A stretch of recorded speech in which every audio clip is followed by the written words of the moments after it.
Hello, Tanya. Welcome to the show. Thanks so much for having me. I'm excited about this. I am too. Now, today we're chatting about your latest book on purpose. And I have to say, I have read many personal development, business, life books, but this one got me. I don't think I've ever read a book where I felt the author was inside my head the whole time. Like, this book is extraordinary. It's powerful. It's meaningful. And I love how you include a downloadable action plan that goes along with each chapter in the book, because I know there's many of us who read these books and, we're encouraged and our mindset is in the right place and we get the strategy and we highlight, and then we put the book down and we never touch it again. And I feel like you went one step above and pushed us to not only read the book, get the strategies, get the mindset, but now go put it in action. And here's the other thing. It felt like you were sitting in my living room speaking directly to me. So I want to dive into some of the parts of your book that really had an impact on me. And I hope it has an impact on the audience today. So are you ready, Tanya? I am. I mean, after all of that, how can I say no, right? Like, that is amazing, because honestly, this is why you write a book. You write a book because you want to help people. You want it to make an impact and make a difference. So to hear that it's had a big impact on you that's amazing. It's such a gift to hear as an author. I really did want people to feel like it's not just a bunch of ideas or thoughts. It's like, let's put it into action. So the fact that that resonated with you, that's everything. So thank you for that. Awesome. Well, my first question to you is, why did you write on purpose? Yeah, well, that's a good question, because why would you do something crazy like write 60,000 words, especially in the middle of a pandemic, which is when I wrote it. My first book came out right before the pandemic. The Joy of Missing Out is my first book. And then I was asked by HarperCollins. So Joy of Missing Out was named a top 10 business book of the year by Fortune magazine, which is incredible and amazing for a woman who has had 0 business courses, never took a class in college on business. And HarperCollins said, we'd love for you to write a second book.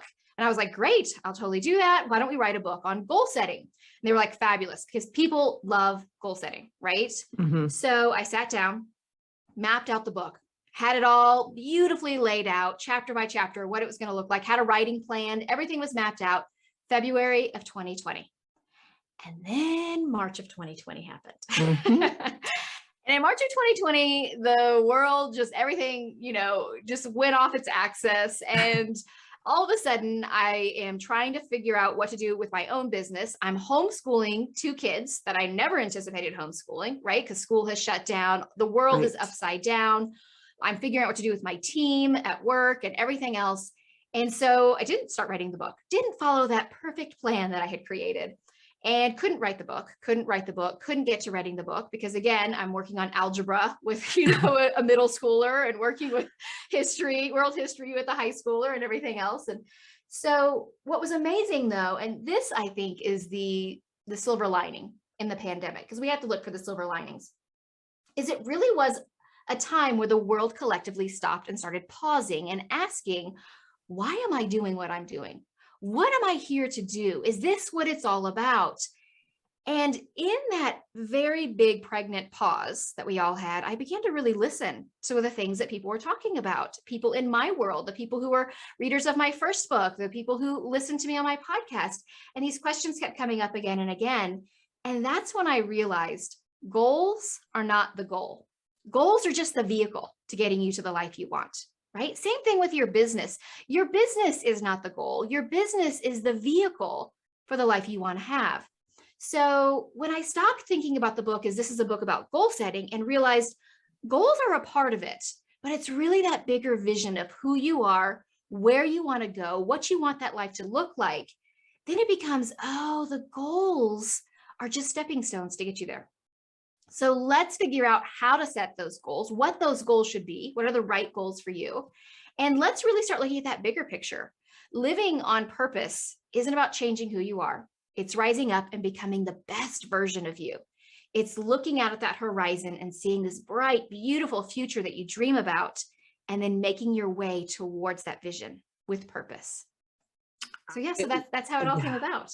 That's amazing. And it almost felt like what happened to you during the pandemic, it happened on purpose for you. Oh, I absolutely believe that that's what happened. I think that so many things in our world and our lives happen on purpose for us. And it's shifting that mindset. Instead of thinking, why is this happening to me? Instead thinking, why is this happening for me? What could be the good that can come out of this? Because the truth is, we can dream about a bright, beautiful future, but it's not necessarily a straight, even path to get there, right? There's going to be forks in the road. Things are going to shift and change. I know my life is a perfect example of that. I thought way back when that I was going to be a stay-at-home mom when I first had my kids. I had no idea I was going to be a business owner, a podcaster, an author, or any of those things. And it's through the shifts and the twists and the turns that happen in life that thankfully have gotten me to where I am now. And that's the thing. It's really reframing this idea of here's where I am today. Here's where I want to go. And this is exactly what it needs to look like. It's adding in that grace, adding in that flexibility for life to happen, because life will throw you curveballs. Sometimes it's the pandemic. Other times it's not quite so large, but there's still going to be curveballs in life. Yeah, I can totally agree with you. Now, in the introduction, and it kind of goes back to what you were just talking about, living on purpose. You start talking about asking ourselves whether we are living our lives on purpose. And I just want to share the 2 questions that are in your book that like hit me like a ton of bricks. And I want to share them with the audience today, because I think these 2 questions by themselves is just going to get people to buy the book and really dive into understanding that our business is just leading us to our bigger vision, our bigger purpose. And these 2, I highlighted them like the first day I read it. And it says, why do I feel so unsatisfied with how I'm spending my time? And how do I figure out what to do so my life feels more meaningful? And that just really hit me. And so when you were in that pandemic phase, are these the 2 questions that you pondered before you wrote the book? Oh yeah, without question. It was funny because, I did a whole big press tour with The Joy of Missing Out. And as I was doing, a podcast tour and all these other things, this question kept coming up. Are you filling your calendar, or are you filling your soul? And I think so many of us are, and me included, I was filling my calendar. There was a lot of calendar filling. And yet, we run around busy. We check 1,000 things off our to-do list, but we slip into bed at night and we feel unsatisfied, unsuccessful. We ask ourselves, oh, why didn't I get more done? We beat ourselves up for all the things we didn't do, which is because we're filling the calendar. We're checking off the things off the list, but we're not really doing things that matter to us. We're not doing the things that are meaningful. When we do those things, we do fewer things, things with more meaning, that's when we slip into bed and go, today was amazing. I mean, that's a good question for your listeners to ask themselves. When is the last time you went to bed and you thought to yourself, today was a great day. I did great work today. Because if it's been more than a day or 2, that's too long, right? Yeah. And for a lot of people, they'll say, well, it was when I was on vacation. And I'll say, okay, well, why was it when you were on vacation? Well, because I was focused in on my family. I was doing things that I loved, right? There's that feeling of satisfaction. That's what we're looking for. And so let's choose to find ways to make that happen in our everyday life. It doesn't just have to happen when you're on vacation. It can happen each and every day. Yes. And I think this will lead into my next question. So another part of your book that I found so powerful was a method called the 5th way. I've never heard of it before. Can you explain what it is and how it explores the root cause of what holds us back?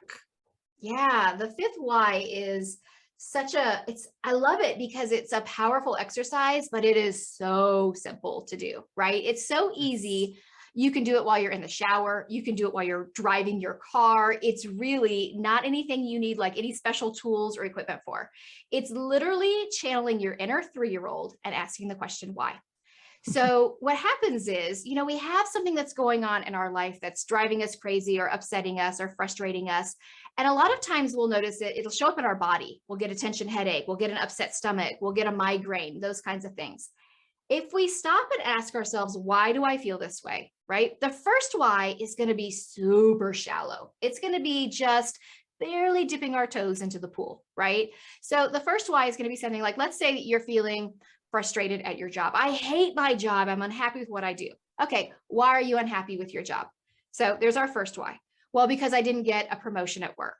Okay, let's ask why again. Second why. Why didn't you get the promotion at work? Well, because my boss didn't think I was ready. All right, let's ask why again. Third why.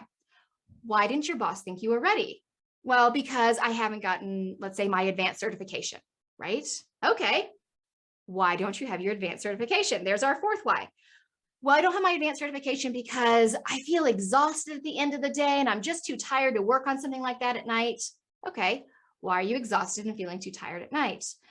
Well, because I'm spending my day doing all these things I'm saying yes to, and I'm not really saying yes to making time for the advanced certification. Okay. So that fifth why gets us to the heart. It's not really about the job. It's really about saying yes to too many things. It's really about choosing to say no to the advanced certification instead of saying no to the other things. And we get to that root cause. And the beautiful thing is when we get to the root cause, we can pull it up. We can yank it up and pull those roots up. We can shift that story for ourselves. So I love the fifth why, because see how easy it is? We literally just did it right here on this podcast. Don't need any special tools or equipment, but diving deep with 1, 2, 3, 4, 5 whys gets you to that deeper root cause. You could ask why 100 more times. Certainly you could, but you're going to start getting into the weeds and it's way too much, right? 5 is just enough to get you to that root cause, to get you to start taking action. Now, here's the thing. It's not enough just to say, okay, that's the root cause. All right, moving along. We want to take that and we want to shift it on its head. And it's not as simple as just saying, you know what, I'll just take that lie that I don't have enough time or that I write all those things and then flip it into a truth by saying I do have enough time. You know why? You're not going to believe it. There has to be some truth behind it. So we have to create a truth with an action. So let me give you another example of when I did this exercise for myself. One of the things that was happening for me was anytime that I was doing a launch or I was doing like a book launch or I was doing a course launch or something like that, I would get these really bad like stomach aches and feel really irritable. When I asked myself why, and I did the fifth why exercise, the root cause was I felt like I had to do it all on my own. I felt like no one was going to show up to support me. I had to be on my own little private island of work, right? And not the fruity cocktail type of island, but the Tom Hanks and Wilson type island, right? And so I felt really alone and frustrated. So that was the lie I was telling myself, that I had to do it all on my own. So to flip that into a truth, I started to say to myself, people will support me if I ask the right people and it's the right time, and if I clearly ask. So do you see how I turn that into a truth, but there's an action behind it? I have to clearly ask. If I don't clearly ask, I can't blame people for not showing up for me, right? But I also have to recognize that it has to be the right people. If I ask just anyone, they might not show up for me, but people who are part of my group, who know me and love me and get me, they're going to show up if it's the right time for them, right? And it's not always the right time for them. So if I ask the right people and it's the right time for them, people are going to show up for me, but I have to ask clearly. So see how we took that and we just flipped it right on its head and we turned that lie into a truth. So using that fifth why has been powerful. I use it all the time in my own business. I use it even when I'm having problems with processes, with systems in my business. I use it for gratitude to get to the heart of what I'm grateful for. I use it with my kids when my kids feel stuck. So it works in 1,000 different ways. So simple, so easy to do. 5 whys. That's awesome. And I think it's just going to kind of lead us right into my next question, because you also talk about the words we use matter. And I'm quoting you from your book. What if we flip the phrase, fake it until you make it, because we've all said that, but it feels icky, to believe it until you become it. So can you expand on that? Yeah, I've always hated fake it till you make it. I don't want to be fake. I want to be me. I want to be honest. I want to be me. I don't want to feel like it's some kind of gross used car salesman. I want to feel authentically like me. But the truth is, no one's going to believe in you until you believe in you. And I think this is the thing so often is we play ourselves really small and we present ourselves in a way that doesn't truly reflect who we are and where we want to be. We'll call ourselves a small business owner, or we'll say, people will say, oh, what do you do for your job? You'll get, oh, well, I have this thing that I do, or, I just have, like, our voice even goes up, right? Yes, I've done it. We make it small. We fit it into this tiny little container that we think is acceptable. Instead of saying, I'm a budding entrepreneur, or I am a woman who runs her own business and I impact the lives of other women through doing blah, blah, blah, blah, blah, or whatever it is, right? Instead, we choose to show people the small part of us. And then we get upset when they accept that at face value and they don't take us seriously, or they call us a hobbyist. You have to believe in you before anybody else will. So when you're thinking about how you define yourself, whether this is on your bio on social media, or your social media posts, or your bio on LinkedIn, or your website, or your introduction when you meet new people, think about how you are choosing those words to define you, because people will take you at face value at whatever you present to them, right? You can choose to call yourself an expert, or you can choose to call yourself this little bitty thing that's not really doing anything, right? So we have to believe it so that we can become it. And what the thing is, the truth is when we start to believe it, the magic happens.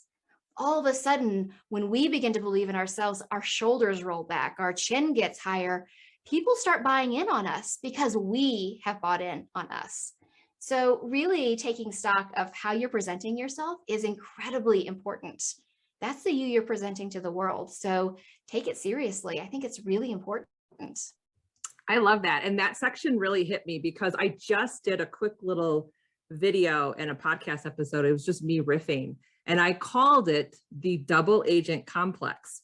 And I'll be curious to get your take on this, because I think a lot of entrepreneurs, even mompreneurs, might feel like that when they're in their business, they're honed in and they're working. They do feel like that expert, that entrepreneur that's going after their passion. They 100% believe in themselves. But then when they're put into a different situation, where I call it like the social class, where you're with a group of people that are not entrepreneurs, do not have that mindset, we shrink and we pull back, and we now pretend to be just a regular, average person. And I catch myself doing that all the time. And I'm like, why? Why do I do this? Where most of the time I'm like, I'm awesome at what I do, and I'm going to grow this sucker and it's going to be amazing.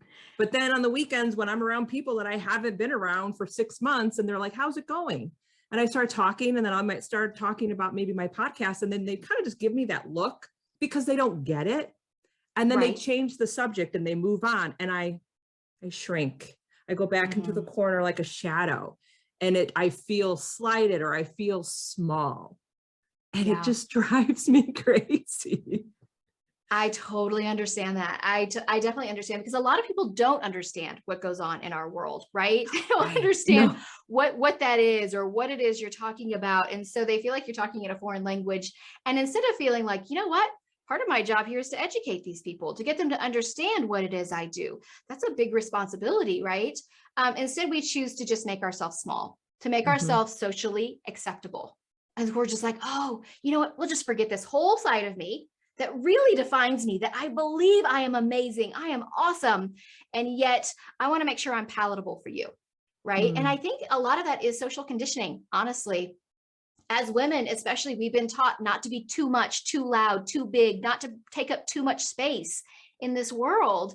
And so we default to our conditioning, which is, you know what, I'll just make myself smaller. I don't want to be too, whatever it is, too big, too loud, too much, right? Right. We worry about being too much for other people. And here's the truth. This is what I think is so important, especially for entrepreneurs to take hold of, is that whatever it is that you offer, whatever it is that you do, you are solving a problem for people. If you're not solving a problem, you don't have a business. I don't care what it is. I don't care if you are a hairdresser or you are making, jewelry or whatever it is, you are solving a problem for a person. So understanding the problem that you solve is really important, because here's the thing. People need solutions. There is someone right now out in the world today, at this very moment, praying for the solution that you offer for them. They are literally begging for that solution. And if you aren't there, throwing your shoulders back, putting your chin up in the air, talking about that solution that you offer, they don't know about it. You're keeping your gifts, you're keeping that amazingness away from the people who truly need it. So by talking about what we do, by sharing with others the amazing things that we create and do and offer and solve in this world, we are actually making the world a better place. In the book, we talk about the whole idea that every single one of us has the power to impact 80,000 people. That's without any sort of platform, without any sort of email list, just regular everyday people. And I'll tell you how we came up with that number. Essentially, you have about 73 years of impact, right? When you think about how long a lifespan is and how long we actually are out in the world when we're not crawling around in diapers and things like that. You have about 73 years of impact. And on average, we meet about 3 people a day. Some days more, some days less. Some days you go to a conference and you meet tons of people. Some days you're at home. So on average, about 3 people a day. So 3 people a day, 365 days a year, times 73 years of impact, that's 80,000 people who can be positively affected by what it is that you do, what it is you create, what it is you solve for people. And if you're not sharing that, you're keeping that from 80,000 people. And I want you to stop doing that. I want you to let your light shine bright so it can be a beacon for all the other people behind you to know that they can do it too. And when we realize that that is an important part of what we do as well, we can shine ourselves up a little bit more. I love that. And it's so powerful. That message is so powerful in your book. And in addition to your powerful messages, you also give a little tough love in your book. Oh, I do. So here's an example. One of your sections is titled "The Myth of the Multi-Passionate Person." And here's what you wrote. Saying you're multi-passionate is a cop-out to keep you from fully committing to anything. And when I read that, I went, dang. So we have to go deeper. Yeah, ouch. Because here's the thing. I have used that term more than I can count on my hands. And it just slides off my tongue. I'm multi-passionate. I just love to do everything. I'm so multi-creative. So let's go deeper on that and explain, why is that a cop-out? Well, it's said with love. It is said with love, without question. But the truth is, we're all multi-passionate. Every single person in the world is multi-passionate. And I say this in the book, like, you can look in the far corners of the earth. You will never find one person who's like, yep, one thing. I only love one thing. Like, we all love lots of things. I love lots of things. So when we use that term multi-passionate to define ourselves, right? That's one of the words we use, and it's got a lot of power. What we can do is we can say, well, I can't do that because there's so many other things I love. We use that as like a giant rock to hide behind, so we don't have to step out and commit. So the truth is, it's okay to be multi-passionate. It's okay to love multiple things. No one is telling you you have to love one thing and do one thing only.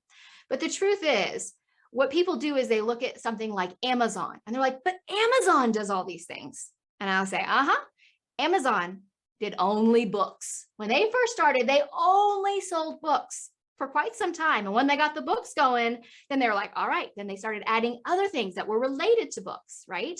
And then they added on more things. And as they grew, then they could keep adding on these other things that they were passionate about.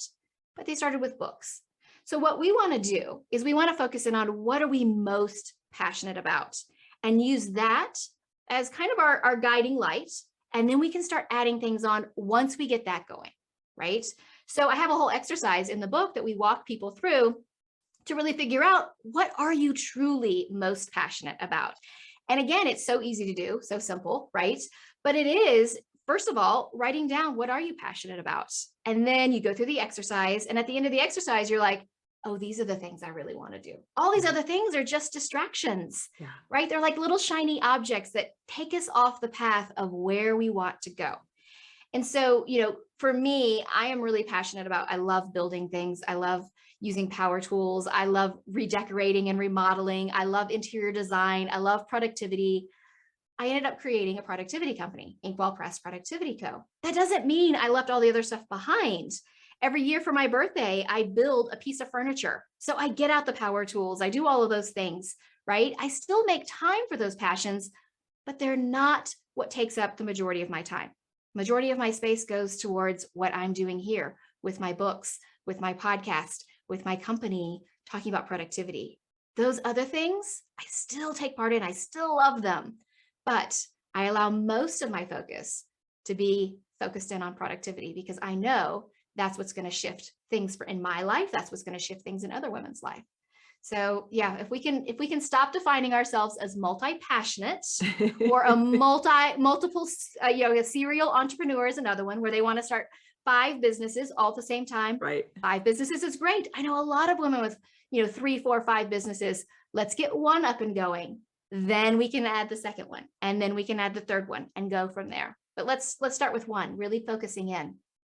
And I have to say, I worked through that whole section and it took me a few days to really work through it.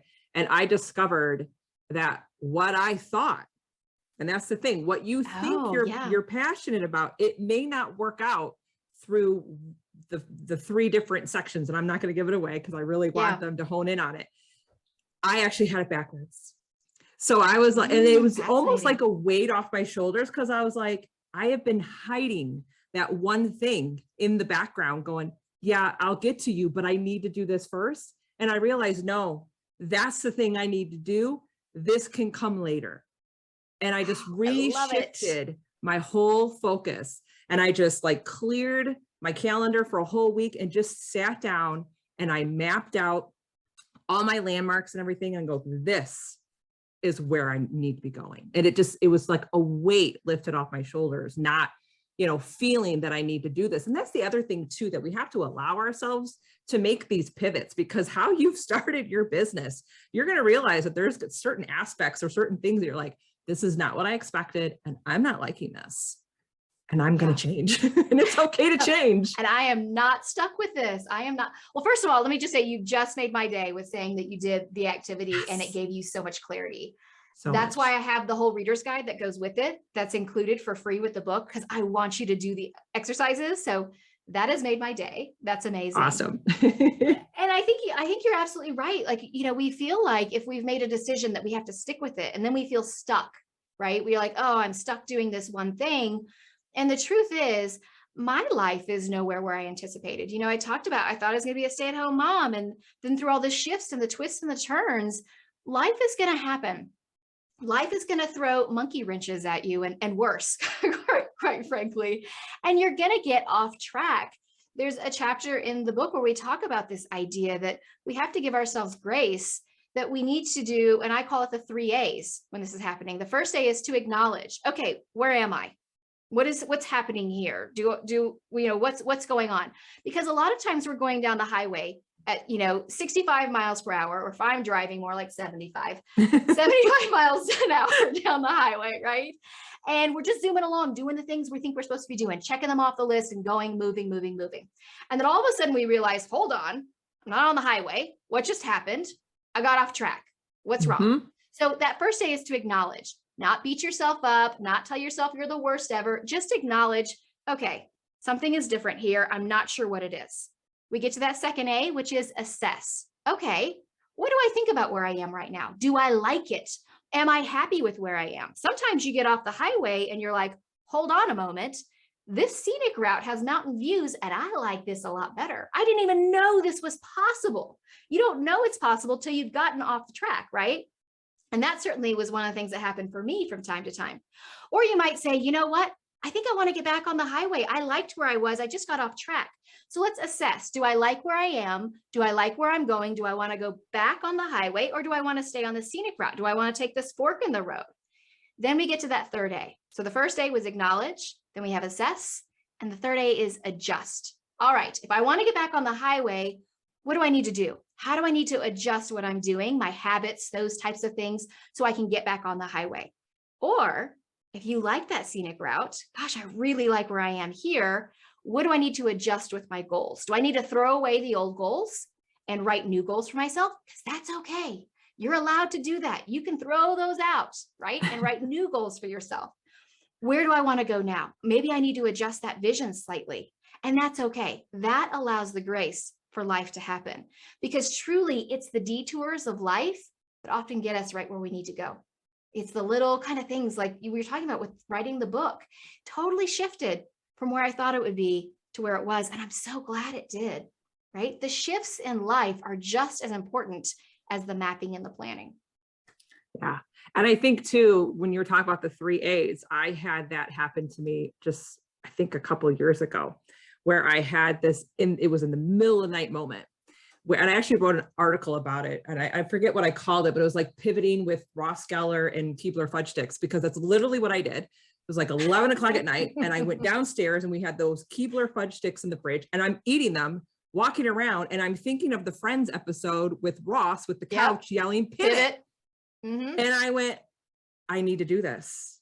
And I did. I had to acknowledge what am I doing? Where am I going? How did I get here? I need to assess what I'm doing. And then I totally adjusted. And I think you will go through this, not just once. You're going to go through it. Not just once. For like the rest of your life. Like, just know. I mean, I mean, thank goodness we change. I certainly am so happy I'm not the same person I was when I was 20 years old. I have so much knowledge, and I have, so much better insight with things. It's a beautiful thing to shift and change and evolve and grow. It's difficult work though, right? It can feel messy in that middle, and nobody enjoys the messy middle when you're unsure, or you're not, you're thinking you need to pivot and you're stuck like Ross with the couch, like trying to get around the stairwell. It feels messy, but truly this is when we can go right back to that 5th why idea. When you're doing that assessment, how do I like what I'm doing? Start asking that question why 5 times. Right? And start to really assess, do I like this? Do I need to make some adjustments? You're going to make multiple adjustments in your lifetime. And those adjustments are going to be important to making you into the person you are today. Yes. Well, this entire book is so good, and I can just kind of keep going, but I don't want to give the whole book away. But I do have one final question. Any new books or projects on the horizon? Yeah, I love that question, because a lot of people have been like, when's the next book coming out? It's one of those things where people are like, get back on the highway, 75 miles per hour. And right now I'm giving the book a little bit of space to breathe. I have The Joy of Missing Out, which is my first book, and then On Purpose, which is the second book. I'm giving them a little bit of space to breathe, to let those messages get out into the world. I'm really stepping 100% into speaking. And speaking is one of those things that I put on the back burner for a while. It's something I'm truly passionate about. But my kids are now 19 and 15.